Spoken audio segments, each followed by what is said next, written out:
Assalamualaikum warahmatullahi wabarakatuh. Waalaikumsalam warahmatullahi wabarakatuh. warahmatullahi wabarakatuh. Asyrafil anbiya'i wal mursalin sayyidina maulana Muhammadin sallallahu alaihi wasallam wa ala alihi wa ashabihi ajma'in amma ba'da. Pada pertemuan kita yang ketujuh ini, kita akan berada di materi terakhir sebelum UTS, yaitu materi tentang qiyas sebagai metode istimbat hukum atau metode dalam penggalian hukum yang termasuk dari bagian ijtihad atau sumber yang berdasarkan bukan nas, bukan wahyu, tetapi masih dianggap sebagai sesuatu yang disepakati oleh para ulama. Oleh karena itu, Imam Syafi'i mengambil sumber hukum Islam itu 4, yaitu 2 wahyu, yang berdasarkan wahyu, Al-Quran dan Hadits, kemudian 2 yang bukan wahyu, yang disepakati, yaitu ijma' dan qiyas. Yang lainnya setengah-setengah, ya, Imam Syafi'i kadang menggunakan, kadang tidak. Tapi kalau ijma' dan qiyas sepakat. Nah, dari sinilah kemudian kita materi tentang UTS itu adalah kaitannya dengan materi sampai pada qiyas ini, UTS ini. Nah, sebelum itu ya ingin saya sampaikan sedikit tentang UTS. Kita akan laksanakan UTS itu pada minggu depan ya. Di minggu depan kita akan UTS nanti memakai Google Form ya, memakai Google Form dan nanti bisa masuk memakai akun Google biasa saja. Karena biasanya yang akun Google yang akun mahasiswa itu biasanya sulit untuk masuk ya, atau mungkin ada yang bermasalah dengan akun mahasiswanya sehingga sulit masuk. Ya, jadi saya bikinkan Google Form yang bisa masuk melalui akun apa saja. Akun mahasiswa juga bisa masuk ya kalau memang bisa masuk. Akun yang lain juga bisa. Yang penting bisa masuk mengakses soal ujian itu melalui Google Form. Dan dalam bentuk pilihan ganda. Nanti pilihan ganda maksimal soalnya ada 30 maksimal ini. Jadi saya tidak akan membuat soal lebih daripada 30, maksimal soalnya 30 dan itu pilihan ganda. Bisa jadi pas 30, bisa jadi kurang, tergantung bagaimana nanti saya akan membuat soalnya. Intinya nanti kaitannya dengan itu, pertanyaan-pertanyaannya berkaitan dengan materi-materi yang sudah kita bahas pada pertemuan yang sebelum UTS ya. Kaitannya dengan PPT nanti akan saya kirimkan, akan saya share di Google Classroom ya. Cuma saya kemarin dimasukkan ke grup bilingual ya, dan ternyata saya masuk bagian dari bagian yang mengajar bilingual. Saya baru tahu kalau saya mengajar di kelas bilingual dan termasuk ini ya kelas 1 ESA ya. Ini termasuk kelas yang bilingual ya. Dan mata kuliahnya adalah mata kuliah usul fikih. Oleh karena itu mungkin tetap saya akan bikinkan PPT, tetapi tidak saya sampaikan. Yang akan saya sampaikan adalah memakai kitab yang seperti ini ya, pakai berbahasa Arab. Sehingga kelas ini tidak kehilangan ruh bilingualnya. Walaupun mungkin saya tidak begitu menggunakan bahasa Inggris ya, tetapi mungkin ya setidaknya ya kita sampaikan bahasa Arab dengan bahasa yang ada di kitab ini. Kitabnya itu adalah kitab Al-Wajiz, karangannya Syekh Wahbah Az-Zuhaili ya. Dan kita masuk pada materi yang keempat ya, materi inti yang keempat yaitu tentang qiyas ya, materi yang dipresentasikan tentang qiyas. Yang di dalam qiyas ini, di dalam kitab ini Ad-Darsul Rabi' Al-Qiyas, isinya adalah tentang ta'rifuhu, definisi yang kaitannya dengan qiyas, arkanuhu, rukun-rukun qiyas, hujjiyatuhu, kehujahan qiyas dijadikan sebagai sumber hukum, kemudian syurutuhu, syarat-syarat qiyas, masalikul illat, kemudian mengetahui berbagai macam tentang illat, tentang argumentasi atau alasan hukum yang kemudian disamakan antara far'un disamakan dengan yang aslun. Ya. Kemudian pembagian qiyas. Ini yang akan disampaikan di dalam kitab Al-Wajiz fi Ushulil Fiqh karangan Al-Wahbah Az-Zuhaili. Pertama kaitannya dengan ta'riful qiyas. Pengertian tentang qiyas. Qiyas al-qiyasu fil lughat imma takbiru ay ma'rifatu qadri syai'i bima yumathiluhu. Qiyas secara lughat itu adalah ukuran, ya, yaitu mengetahui ukuran sesuatu dengan perbandingan pada sesuatu yang sama. Misalkan membandingkan antara ukuran baju dengan misalkan ukuran apalah gitu ya, korden atau apa, disama-samakan ukurannya. Oh, ini ukurannya sama, yang baju ukurannya misalkan 1,5 meter atau 1 meter, ini juga sama 1 meter, dan begitu seterusnya. Itu secara bahasa, mengukur satu dengan yang lainnya dalam hal kesamaannya. Makanya dikatakan qastu ats-tsauba bidhira'i au bil mitri. Ai araftu qadrahu bihi. Saya mengetahui ukurannya itu dengan ukuran meter, dengan ukuran panjangnya berapa gitu ya. Kalau biasanya ukuran panjang kan kalau baju ya meter, kalau mungkin jalan ya bukannya meter ya, tapi kilometer mungkin gitu ya. Jadi bergantung pada penggunaan ukuran itu. Kalau ngukur beras ya bukan meter, ya kilogram gitu ya, dan lain sebagainya. Wa imma taswiyah, ada kalanya penyamaan baina syai'aini taswiyatan hissiyatan, menyamakan sesuatu dengan taswiyah yang hissiyah. Hissiyah itu bisa diraba oleh panca indera ya. Mithlu qastu hadzal lauha bi hadzal lauhi. Saya ukur ya, lauh ini saya bandingkan papan ini dengan papan yang satu ya, sehingga ukurannya itu sama. Kalau yang tadi takdir itu kira-kira saja, perkiraan ya. Kalau taswiyah itu ukurannya betul-betul sama. Yang bisa samanya hissiyah atau bisa samanya taswiyatan maknawiyatan. Samanya itu hanya secara makna. Yuqalu fulanun la yuqasu bi fulanin. Ai la yusawi bihi fil fadli wal ilmi wasyarafi. Si anu, si A itu tidak bisa disamakan dengan si B, ya, misalkan itu.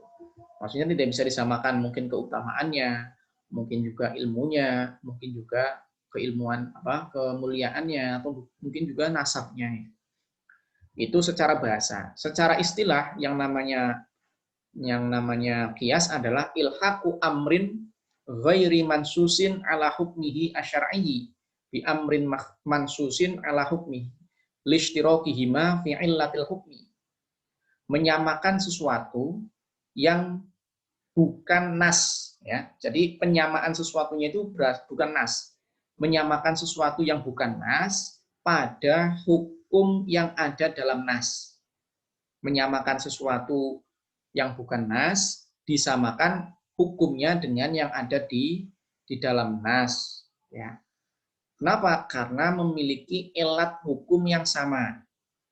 Itu disamakannya itu karena sama-sama memiliki elat hukum yang sama atau alasan hukum yang sama. Setiap hukum itu kan pasti ada alasan ya. Pasti ada alasannya. Kenapa kok bisa dihukumi seperti itu? Maka ada alasannya. Misalkan payung ya digunakan untuk hujan gitu ya. Ketika hujan. Jadi elatnya itu adalah hujan itu. Kalau tidak ada hujan, kok pakai payung? Ya mungkin bagi perempuan ya biar nggak kepanasan, misalnya gitu ya. Ada yang lain sebagainya. Li'annal wal ilhaq wal kashfu wal izhar lil hukmi. Ilhaq itu membuka sesuatu, kemudian menampakkannya untuk tujuan hukum. Dibongkar, dinyatakan, dijelaskan, yang tujuannya adalah untuk mengkorek atau mengetahui, mendeteksi hukumnya. Walaisal isbat wal insya, bukan untuk menetapkan, ya. Bukan untuk menetapkan, bukan juga untuk insya, ya, untuk memberikan gambaran. Li'anal hukma sabitun syar'an minal asli, karena hukum itu tetap pada syarak secara asli, ya. Hukum itu tetap pada syarak secara asli. Hanya saja ada masalah baru yang bukan syarak, bukan mansus, tetapi kemudian dihukumi sama persis dengan apa yang di dalam nas ya. Sehingga nanti akan kita pahami bahwasanya qiyas itu harus ada far'un dan harus ada nasnya. Jadi tidak boleh kemudian tanpa nas. Beda dengan maslahah mursalah ya. Kalau maslahah mursalah belum tentu bisa jadi tidak ada nasnya, kemudian tapi pertimbangan maslahah mursalah ada. Tapi kalau qiyas harus ada maslahah mursalah. Ijma' juga harus ada nasnya. Oleh karena ada nasnya itulah yang kemudian memberikan kekuatan bahwa qiyas dengan ijma' itu merupakan sumber hukum yang disepakati oleh para ulama. Kemudian kita lanjut pada berikutnya ya, yang kaitannya dengan rukun qiyas. Ya.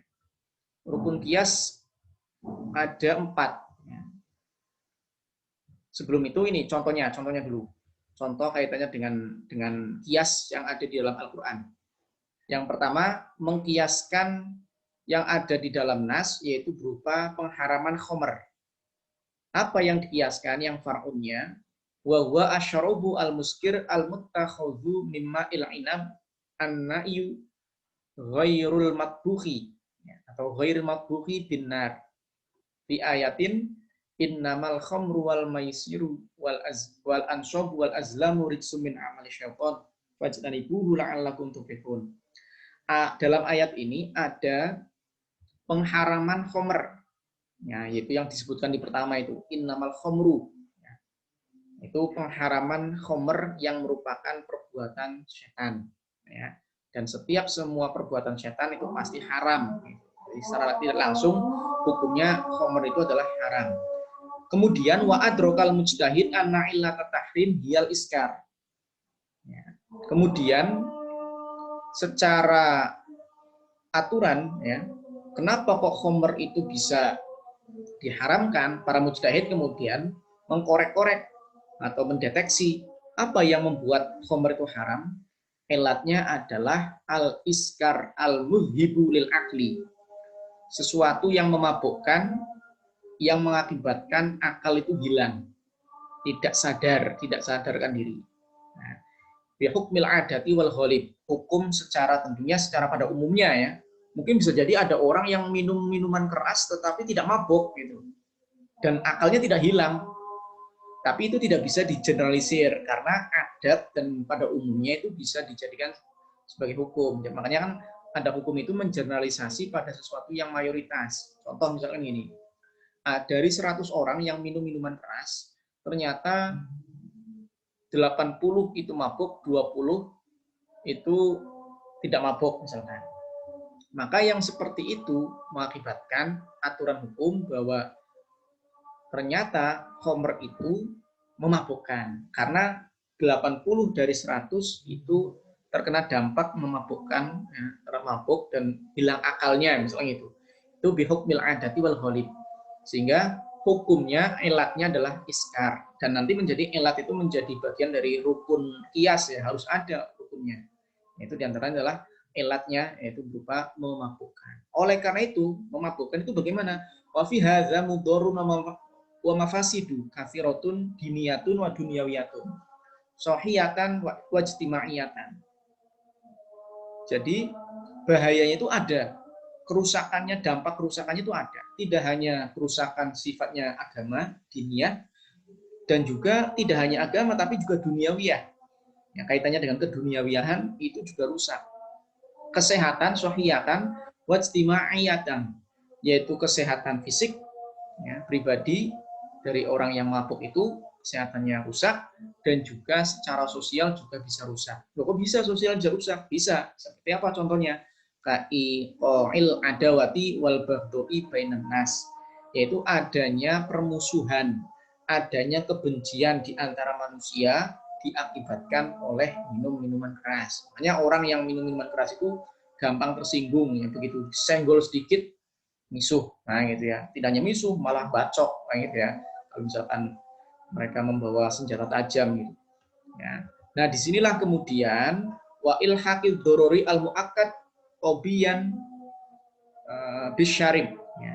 Maka ada bahaya, ya, ada bahaya yang bisa muncul yang itu sangat kuat sekali akibat dari orang yang minum minuman keras itu, khamr. Ya. Summa wajadal mujtahid anal iskar yatahaqqaqu bi tanawulil asyribah al-ukhra al-mutakhidati minal hububi wal fawakihi idza surat muskiratan. Kemudian para mujtahid menemukan elat iskar, elat memabukkan itu pada beberapa minuman lain, ya, minuman lain yang misalkan diambil dari beberapa biji-bijian atau mungkin buah-buahan yang diperes, yang kemudian yang biasanya kan termasuk juga nabidh. Nabidh itu wawal musammatu bin nabidh wa yakunu an nabidh mulhaqan bil khamri. Ya. Nabidh itu sesuatu yang memabukkan, dan asalnya nabidh itu dari perasan anggur, ya. Dari perasan anggur entah digimanakan terus kemudian menghasilkan sesuatu yang bisa memabukkan. Nah, nabidh itu disamakan dengan khamr. Wa arkanu hadzal qiyas al khamru aslun. Jadi pengharaman khamr itu yang di dalam Al-Qur'an itu asal, kemudian nabidhnya far'un, hukum asalnya yang ada di dalam Al-Qur'an itu tahrim, haram, wal illatu al jami'ah, ilat yang bisa mengumpulkan antara makis dan makis aleh adalah al-iskar. Jadi 4 rukunnya qiyas itu kan ada aslun. Aslun itu berarti yang berupa nas. Nas ini bisa Quran dan hadis.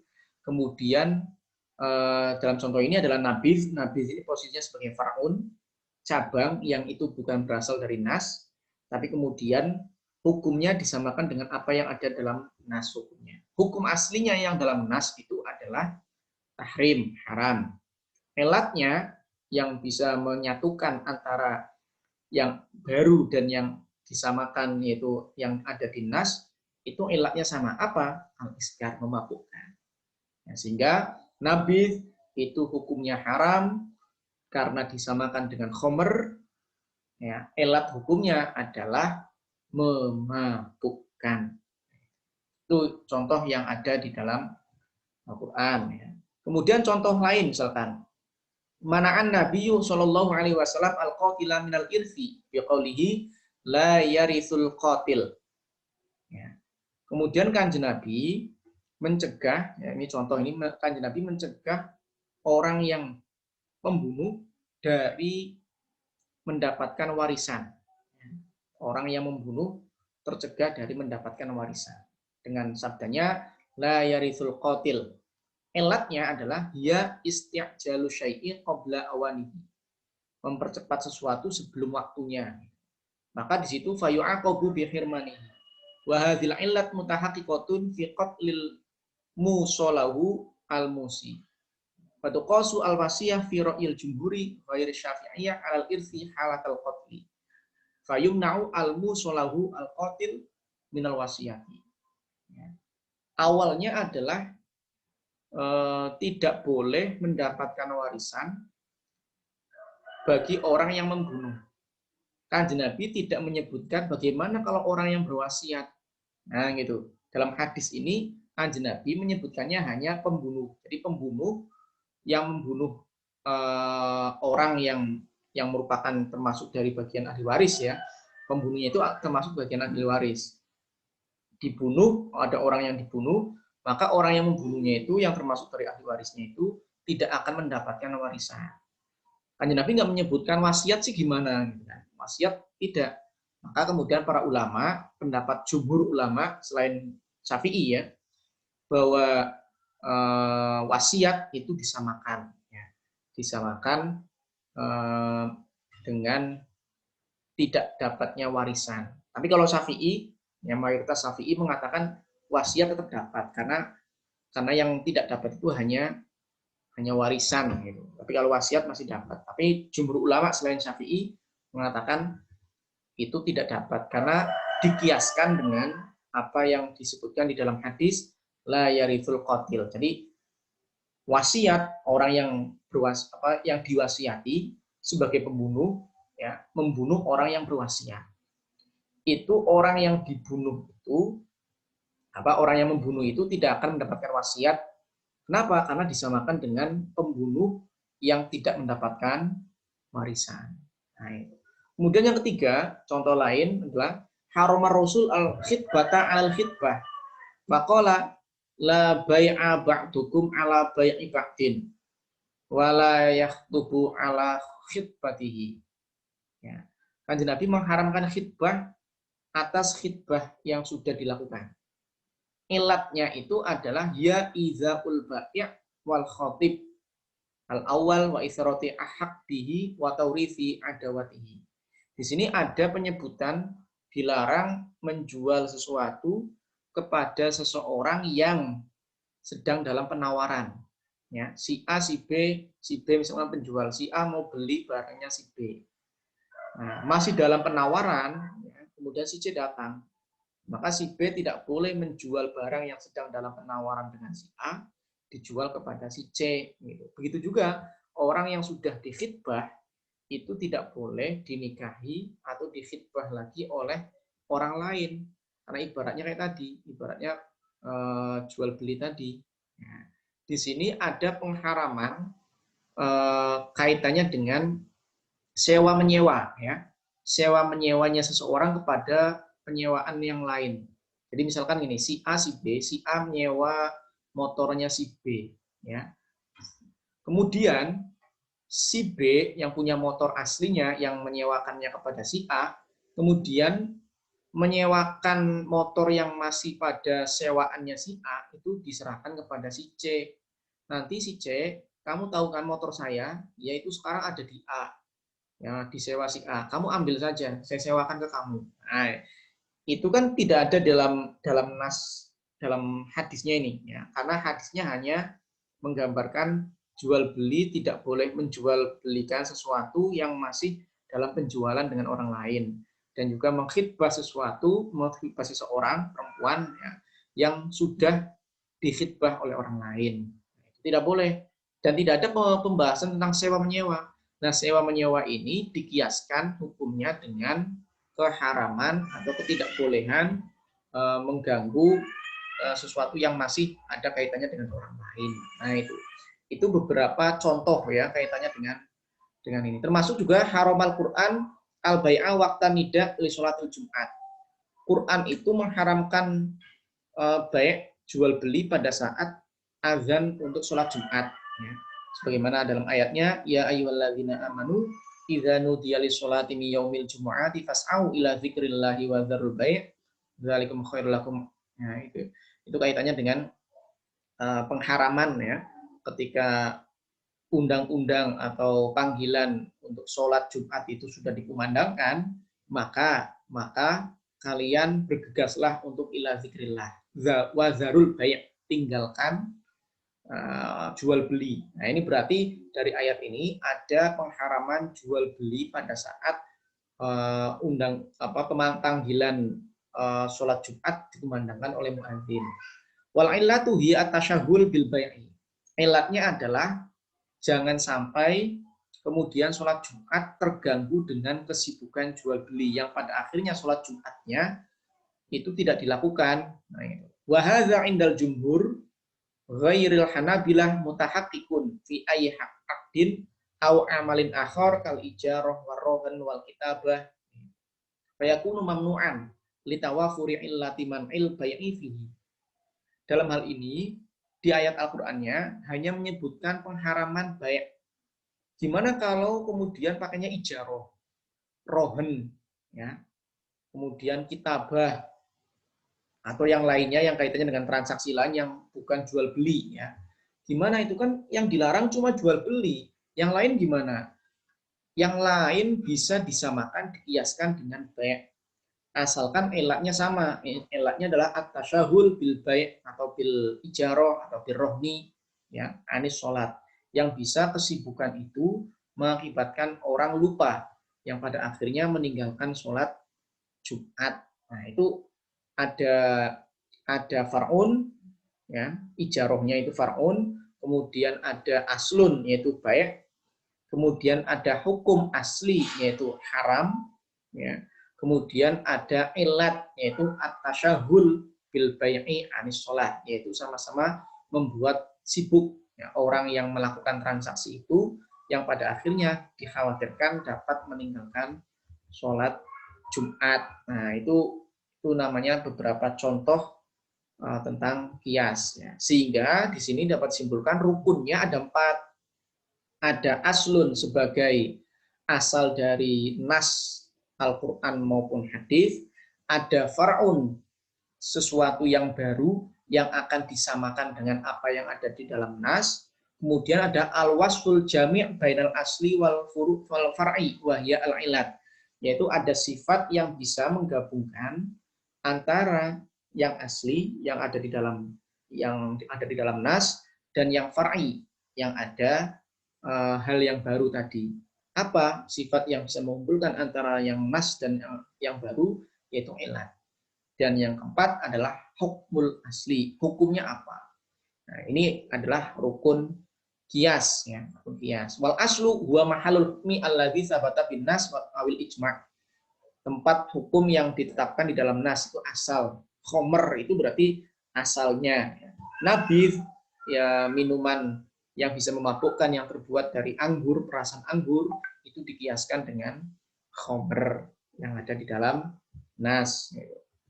Far'unya, ya berarti nabidhnya itu, kalau di dalam contoh ini nabidhnya itu minuman yang berasal dari perasan anggur itu, ya, itu far'unya. Kemudian ilatnya adalah sifat yang bisa menggabungkan antara far'un dengan nasunnya. Ilatnya apa? Memabukkan al-iskar, ya, dalam hal ini. Ya, yang khomer ya memabukkan, iskar, kemudian yang nabidh juga iskar, gitu. Hukum asalnya apa? Hukum asalnya adalah yang ada di syar'i.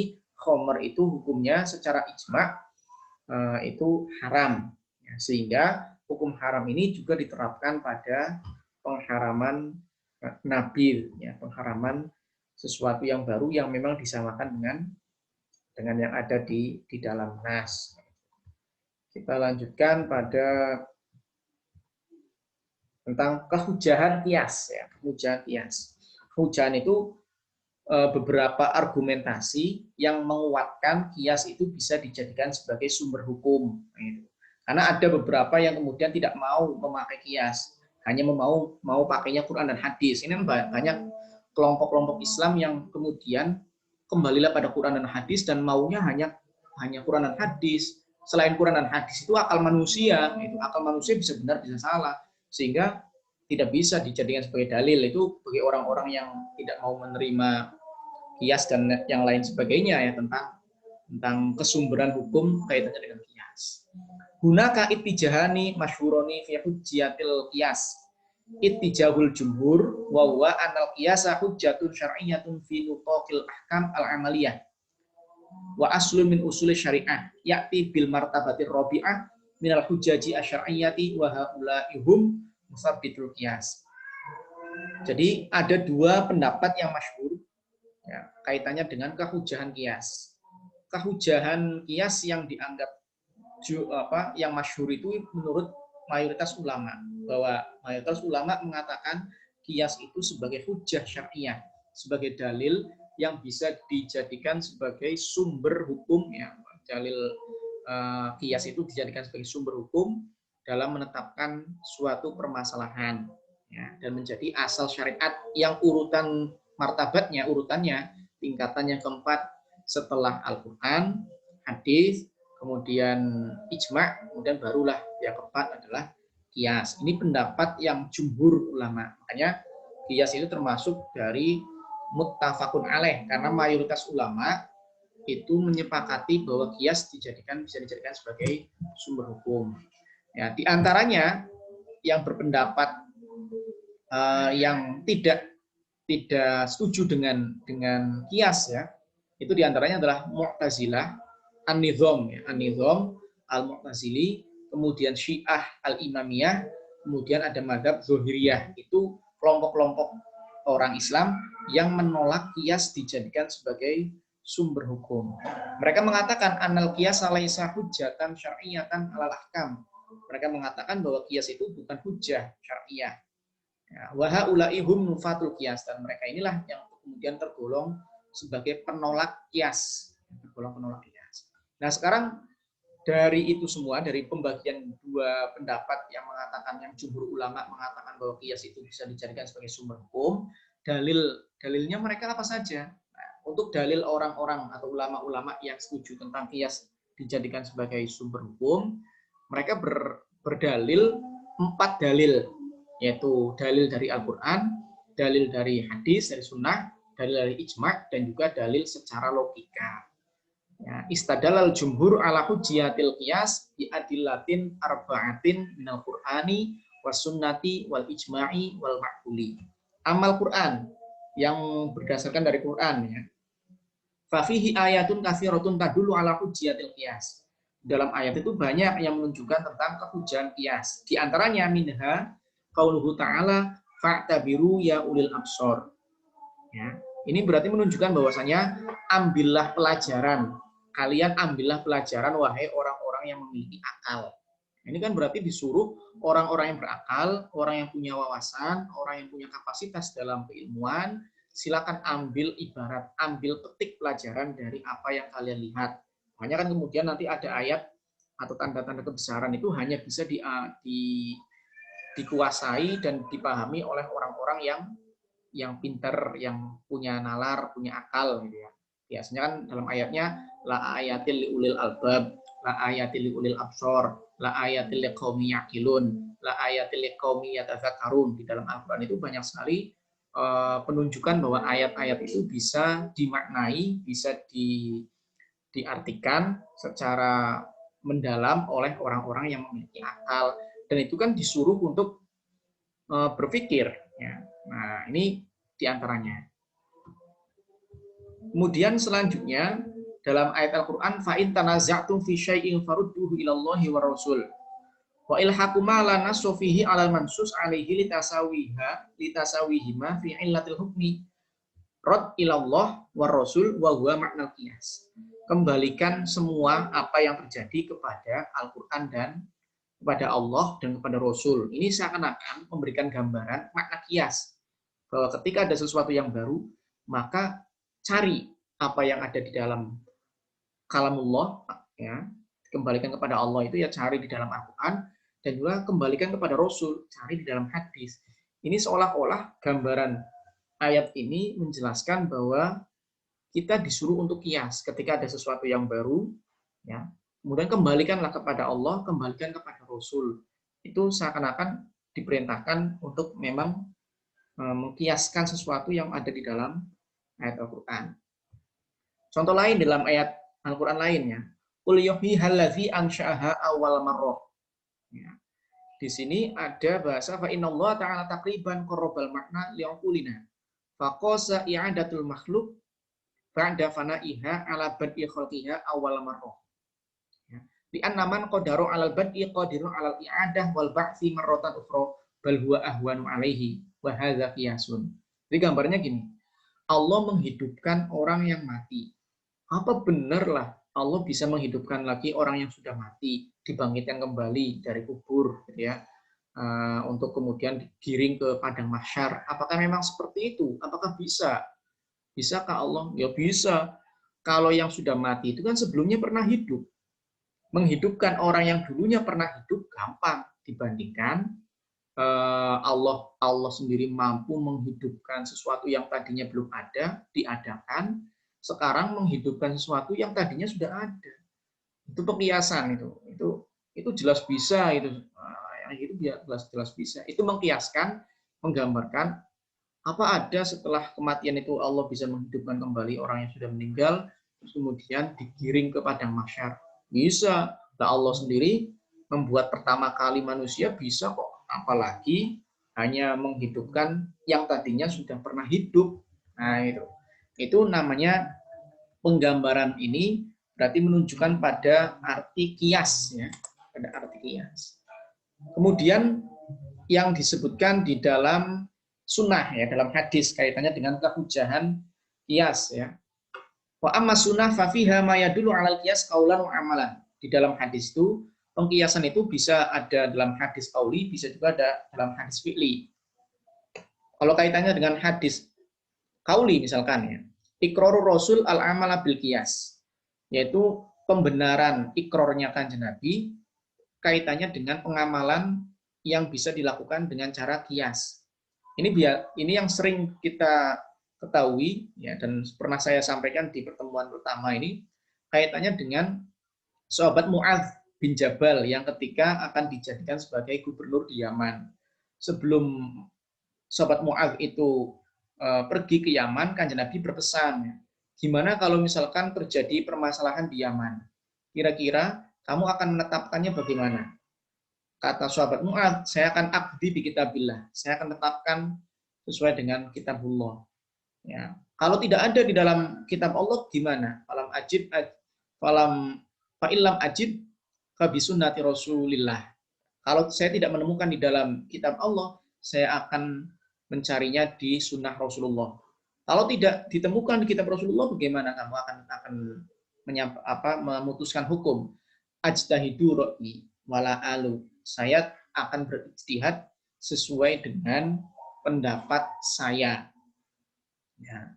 Ini berarti menunjukkan ada metode pengkiasan ya, yang disampaikan oleh sahabat Mu'adz bin Jabal, ada penggunaan ijtihad yaitu kias, yang nantinya juga sahabat Mu'adz bin Jabal itu akan mencari di Quran, mencari di hadis terlebih dahulu, kemudian menyamakannya dengan apa yang ada di Al-Quran, menyamakannya dengan apa yang ada dalam hadis. Ini diantaranya adalah dalil yang bisa menguatkan bahwa qiyas itu dijadikan sebagai sumber hukum Islam. Kemudian selanjutnya adalah sunnah amaliyah yang sahihah. Kalau itu tadi kan qauli ya. Sekarang kalau yang amaliyah sahihah. Bahya anna Rasulullah sallallahu alaihi wasallam qasa fi katsirin minal umur. Kanjeng Nabi itu sering sekali mengkiaskan sesuatu masalah yang cukup banyak dengan menggunakan sesuatu yang qiyas, menggunakan qiyas. Minha anna rajulan min Khuz'am wa fi riwayatin imra'atun min Khuz'am ja'a ila Rasuli sallallahu alaihi wasallam inna abi adrakahul Islam wa huwa syekhun kabir la yastati'u rukubar rahli wal haji maktubun alaihi afa ahujju alaihi anhu. Kanjeng Nabi, saya itu punya orang tua tapi sudah tua Kanjeng Nabi. Nah, orang tua saya itu yang sudah sepuh itu baru menemukan Islam Kanjeng Nabi, baru masuk Islam. Ya, baru masuk Islam. Tapi karena sudah tua, itu nggak bisa